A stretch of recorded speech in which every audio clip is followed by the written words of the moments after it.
Vivo Y30 data roaming setting. नमस्कार दोस्तों, स्वागत है आप सभी का तिकराज यूट्यूब चैनल पर।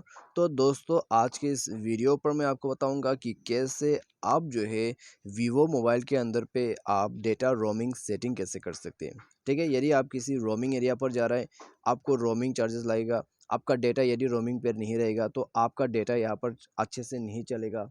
ठीक है, तो डेटा रोमिंग आपको तब इनेबल करना पड़ेगा। तो ये डेटा रोमिंग का जो सेटिंग है वो आपको वीवो फ़ोन के अंदर पे कहाँ पे मिलेगा, कहाँ पे दोस्तों आपको उसे इनेबल करना है। तो आज की इस वीडियो पर दोस्तों मैं आपको यही शो करके बताने वाला हूँ। ये प्रोसेस सभी वीवो मोबाइल पे आप कर सकते हैं। ठीक है, तो वीडियो शुरू करने से पहले जाके चैनल को सब्सक्राइब जरूर कर ले।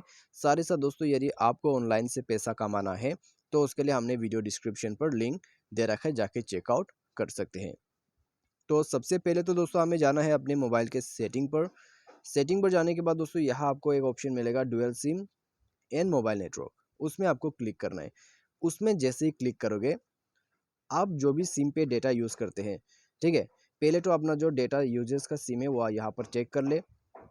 उसके बाद मेरा जो डेटा है वो सिम वन पे चल रहा है यहाँ पे। तो यहाँ पे आपको क्लिक करना है सिम वन के अंदर पे। उसके बाद डेटा रोमिंग जो है दोस्तों आपको यहीं से इनेबल करना होगा। ठीक है, तो ये बटन है दोस्तों डेटा रोमिंग इनेबल करने का, तो कंटिन्यू कर लीजिए। यहाँ पर डेटा रोमिंग इनेबल हो चुका है। डिसेबल करने के लिए यही बटन आपको टैप करना है।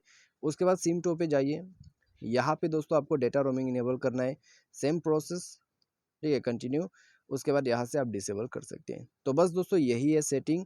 तो इसके मदद से दोस्तों आप जो है डेटा रोमिंग को इनेबल डिसेबल कर सकते हैं।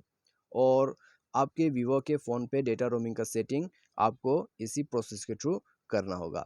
ठीक है, तो ये तरीका होता है डेटा रोमिंग यूज़ करने का, और ये है डेटा रोमिंग सेटिंग जो कि आपको वीवो फ़ोन के अंदर पे मिलेगा। तो आज के इस वीडियो पर दोस्तों बस इतना ही। उम्मीद करते हैं वीडियो आपको पसंद आया होगा। Thanks for watching.